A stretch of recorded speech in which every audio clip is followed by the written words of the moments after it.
In the future, people set up factories that produce zombies to satisfy their darkest cravings.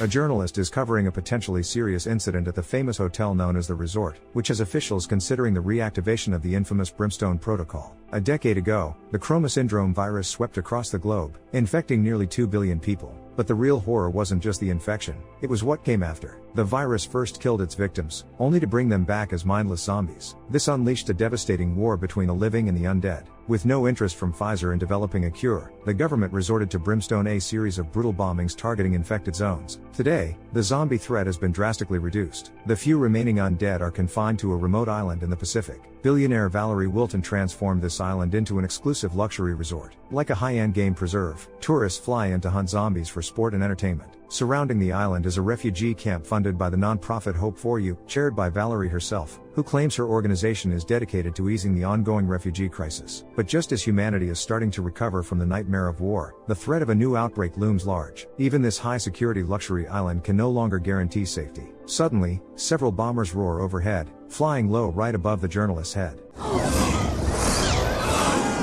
Something serious clearly happened on that island. 10 days earlier, in London, a young woman named Melanie is heading home after a support group meeting. Melanie suffers from PTSD. 10 years ago, she lost her father during the zombie war, and the trauma still weighs heavily on her. No amount of therapy or medication has been able to ease her pain. As a last hope, she asks her husband, Lewis, to take her to a resort, hoping that a change of scenery might help her finally start to heal. That night, Melanie wakes up in a panic. She asks Lewis what it's like to face zombies. He shrugs it off, comparing it to hunting rats. Later, she watches a video her father recorded just before he died. On the screen, he once again urges Melanie to stay strong and fight for her life. The next day, Melanie and Lewis arrive at the resort's airbase. Among the other guests are Jack and Alfie, two teenagers who won the trip in a video game contest, Sadie, a young woman who was left at the altar just hours before her wedding, and Archer, a middle-aged war veteran. While they're having drinks in the airport lounge, Melanie notices a refugee girl standing behind a fence, clutching a toy tightly in her hand.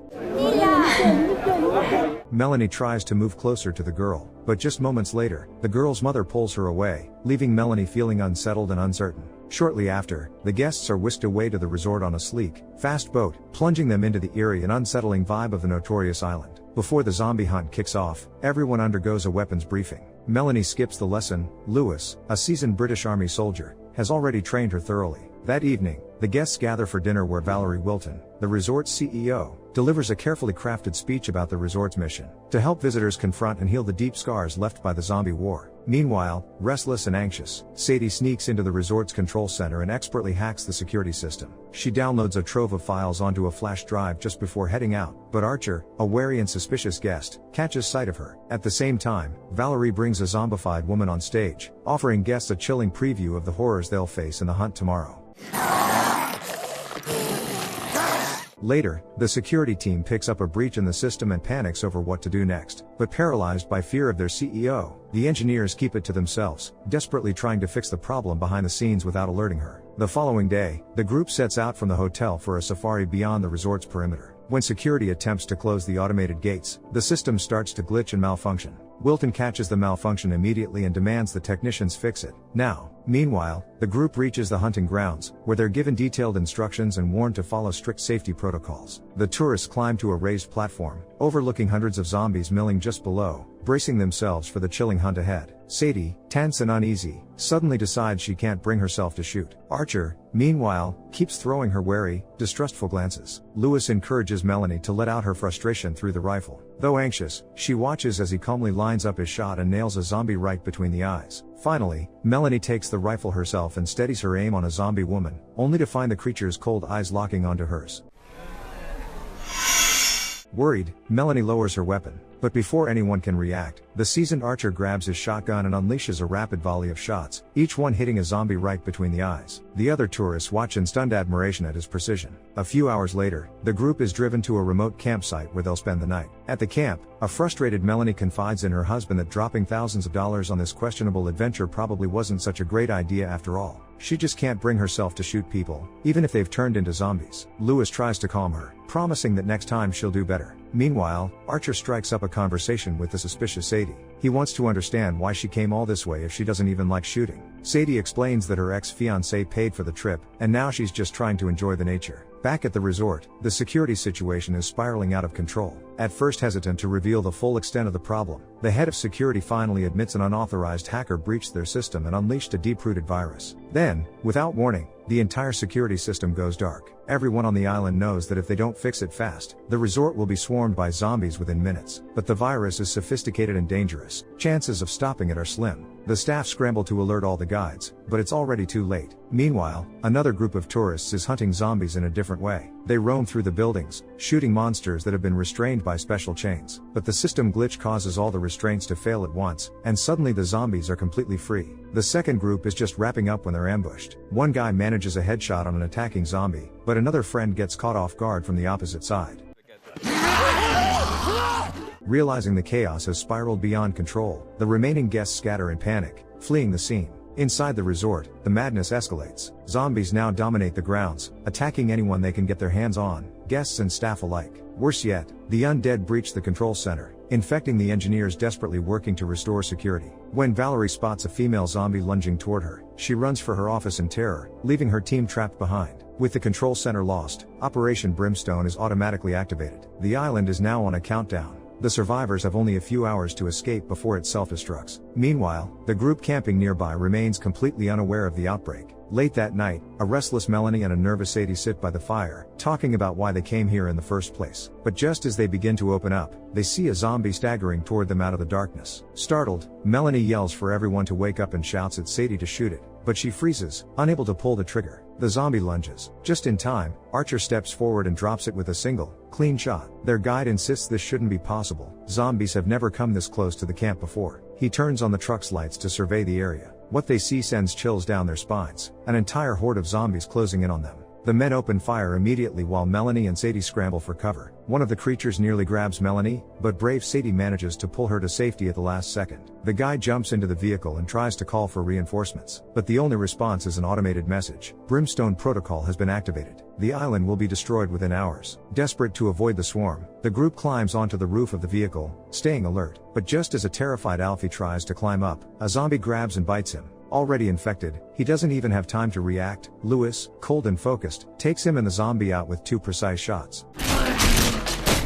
After a while, Archer calls for everyone to stop shooting. The immediate threat is over. The zombies in the area have been taken down. But with danger still looming, the group has no choice but to spend the night on the roof of the vehicle, huddled together in what now feels like a war zone. By morning, the guide, visibly shaken, warns them, time is running out. Brimstone protocol is close to reaching full activation. Once it does, the island will be bombed to wipe out every last zombie, and the infection they carry. He also explains that an evacuation plan was originally in place for the resort staff, but their vehicle is out of commission, and there's no way they'll make it to the shoreline on foot in time. Still, Archer refuses to sit and wait for the end. He proposes taking a shortcut through the interior, knowing that staying put isn't an option. As they move, Archer suddenly halts the group, saying he heard something. Almost immediately, a zombie lunges at Jack, but the guide reacts just in time, taking it down with a shot. As he looks closer, his expression changes. The zombie was once his colleague. They press on in tense silence until they come across a wrecked safari truck crashed into a fence. One by one, they squeeze through the twisted metal to the other side, just as a new horde of zombies appears and starts moving toward them. The men hold them off, firing to buy precious seconds. One of the zombies grabs Melanie by the neck, but this time, Sadie doesn't hesitate. She pulls the trigger and saves her friend. Finally, the group makes it through the fence, but just when they think they're safe, a zombie appears out of nowhere and sinks its teeth into the guide. Frozen for a second, everyone watches in horror. Then Lewis, grim and composed, raises his weapon and puts the man down,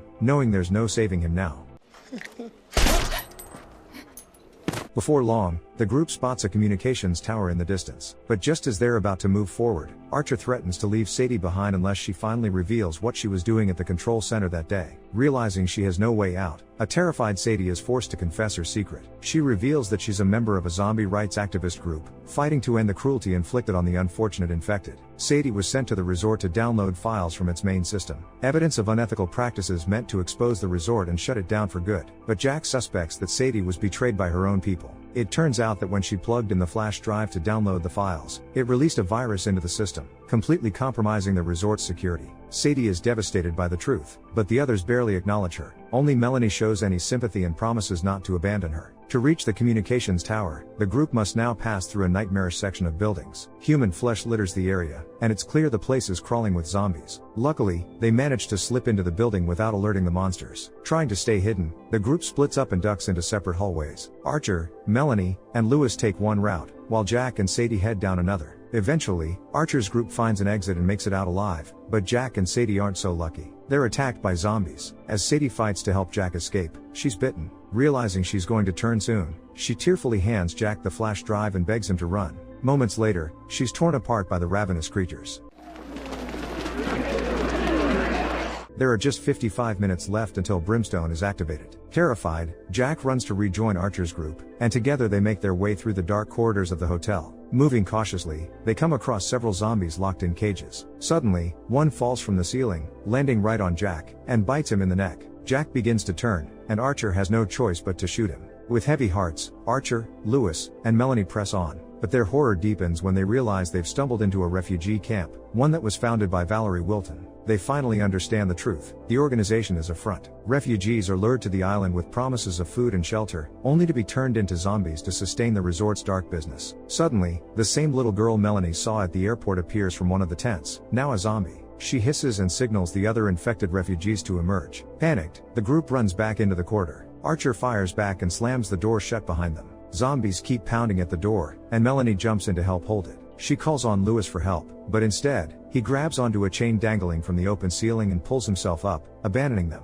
Archer quickly urges Melanie to do the same. As soon as she's safe, Archer sacrifices himself, taking down several zombies in the process. Melanie finds herself alone in the eerie hotel lobby, now swarming with the undead. She picks up a pistol and tries to sneak through unnoticed. But suddenly, Lewis appears. He apologizes for leaving her behind. But when a shaken Melanie spots a bite mark on his arm, she raises her gun at him. She can't bring herself to pull the trigger. Instead, she hands Lewis the gun and lets him decide his own fate. Just then, another wave of zombies storms the room. Melanie grabs a second gun and takes off down the dark corridors once more. Suddenly, Valerie Wilton, the CEO, pulls her into her office, claiming the only way out is through the emergency exit. With just 5 minutes left until the explosion, she scrambles to think of a way to distract the zombies. But Melanie, furious, accuses her of turning refugees into zombies and profiting from their suffering. Valerie snaps and tries to wrestle the gun from Melanie's hands. It falls to the floor. Before either of them can grab it, a horde of zombies bursts into the room and swarms Valerie. Melanie narrowly escapes the building, but more zombies are right behind her. As she runs for her life, the Brimstone Protocol is finally activated. An exhausted woman leaps into the sea just as the island is being obliterated by airstrikes. Soon after, rescue helicopters arrive, and Melanie makes it safely back to the mainland. Shortly after the incident, Melanie exposes the truth about Valerie Wilton's organization, and her story is broadcast across the globe. Meanwhile, Archer, who somehow managed to escape the island, is sitting in a bar, watching Melanie's statement on TV. Melanie doesn't appear on screen, but her voice is heard in an audio message. She claims that when humanity won the war against the zombies 10 years ago, it lost its sense of humanity. She also hints that another zombie war may be just around the corner. Finally, we see a reporter covering the incident live from the island. Suddenly, a group of zombies emerges from the water right in the middle of the broadcast. It turns out some of them survived the bombing and made it to the far side of the island. A new war is, indeed, dangerously close. So, who's scarier in this story, the zombies or the humans? And do you think people will ever stop exploiting tragedy for profit, or is the hunger for money just too powerful to beat? Drop your thoughts in the comments, smash that like button, and make sure to subscribe so you don't miss what's coming next. Catch you in the next video.